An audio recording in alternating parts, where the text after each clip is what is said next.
All right, hi everyone. Frankie here, New West Reset. How's it going, eh? Welcome back to another Boots on the Ground. Thank you very much for shooting in, joining a fella here. Another video.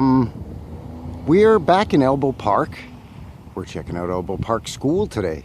Wait till you get a load of this beauty. But before I take a wide shot of this thing, unveil it in all its glory, I just want to take a second to thank everybody who's stuck through me here through the winter. It's been a long, hard, cold winter, and a fella hasn't necessarily been able to get out far from home, with it being, minus 20 or minus 30, to show you a lot of really cool, really large, jaw-dropping buildings like this.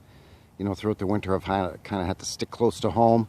So it's been a lot more old houses and old churches and warehouses close to where I live, and not a lot of really grand stuff.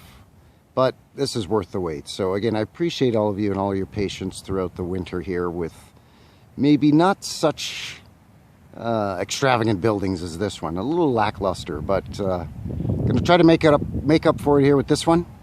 Stick around. Be right back.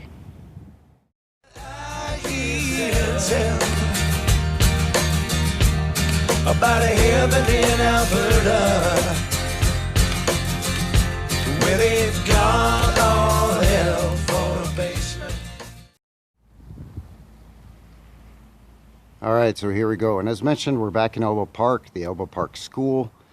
This is the north-facing side of the school. Beautiful building. Ready for this? Here we go. Here we go now.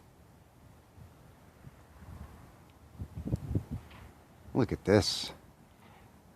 Got some pointy tech on the top.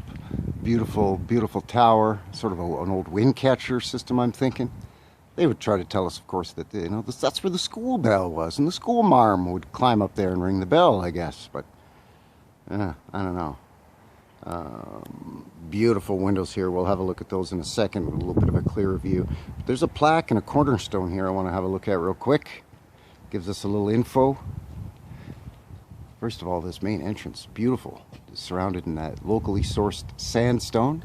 A different brick on the inside here. You got this textured facade brick here, and then a different brick on the inside, of that sandstone.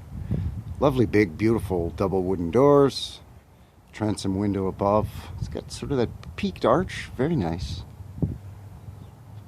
Much like the church that we looked at, which is just a few blocks from here. I believe it was last week.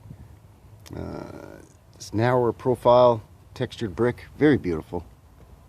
You can see they've added like a strip of this yellow, more modern brick here. So I'm thinking at some point there's been some renos with the lower portion of this building. And I know around the south-facing side, which we're not even going to look at, it's all been modernized and they've expanded this school. So let's see what the plaque says here. I'm just going to hold it steady. If you want to pause it for a second and read the official narrative propaganda. There you go. And they've put this railing in front of this cornerstone, so they obviously don't care too much about it. Let's see.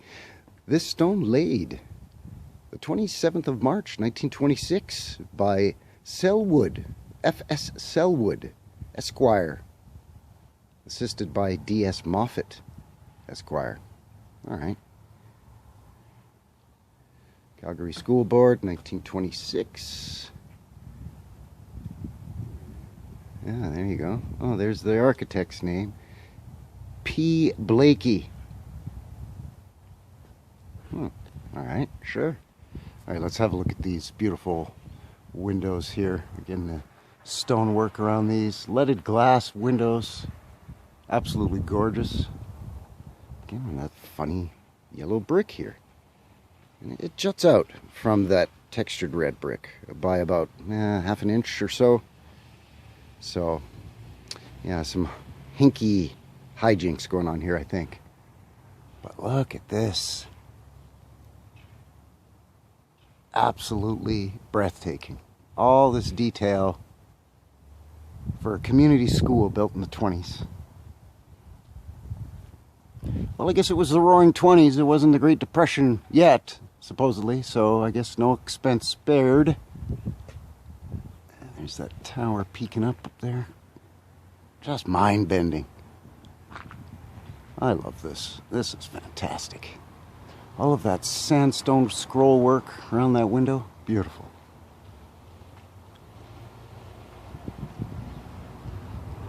Now, I'm guessing, I can see some hardware in there. I don't know if the camera's picking up on it, but I'm guessing these were transom windows at one point that could be opened. I don't know if they're still in use or functioning, but it does look like there's something there. Maybe part of the old crank system. They would crank it and the window would angle inward or outward, maybe.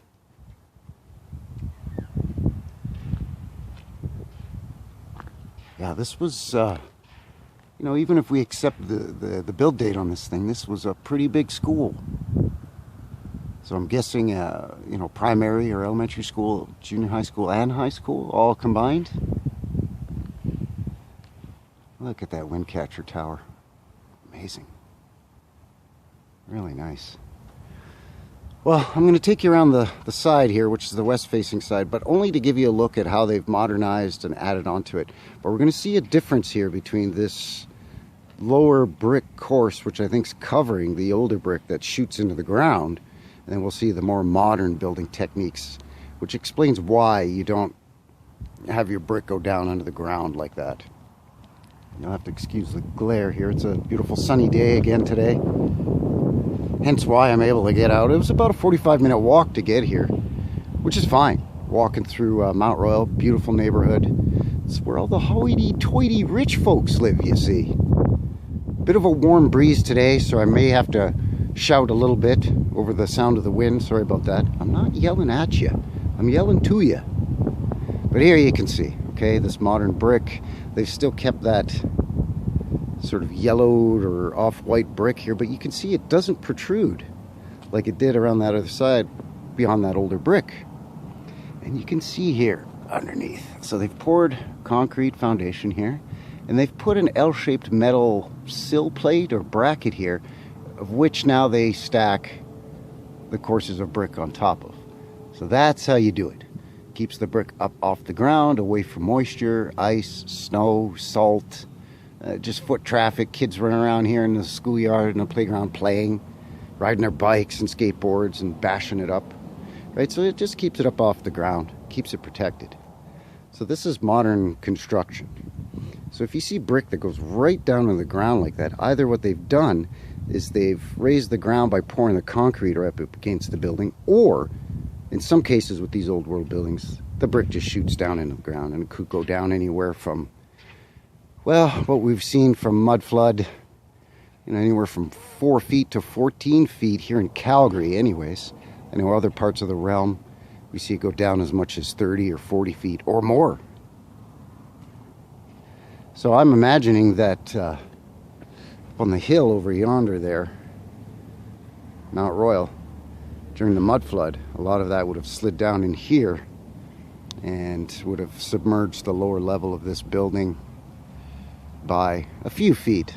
Again, I'm guessing maybe anywhere around 4 feet or so, 2 to 4 feet, maybe a bit more. I just can't get over that thing up there with the text still on it and everything. Amazing. Really neat brickwork up along here too, recessed brick along there. Not sure what that detail is supposed to do. But even along the little corner there, a little sandstone piece there, up there. So yeah, the workmanship in this thing is great. Real nice tight joinery. Not super fancy brickwork, but they sure got fancy with the sandstone. That's for sure. Look at that, really nice. So I think what a guy's going to do is just pull back a little bit, take one last wide shot of this, and I think that'll do it for today. So stick around, be right back. Alright, so there you go. The Elbow Park School, built in the 20s, they say. And I'm in the community of Elbow Park, just off of 7th Street, and I believe this is 38th Avenue Southwest. I'll double check that when I get home, and I'll put it in the description. But yeah, what a beautiful old building. So once again, thank you very much for shooting in and joining me here today for another one. Really appreciate it. And again, thanks for all your patience through the winter. We're going to start seeing a lot more of these big glorious buildings as the weather is now warming up and a guy can venture further out of his immediate neighborhood and check out some of these more massive structures. So until the next one, take care out there. Have yourselves a good one. Let me know what you think down in the comments as per usual. Do all the other things, and we'll see you on the next one. All right? Take care. Cheers.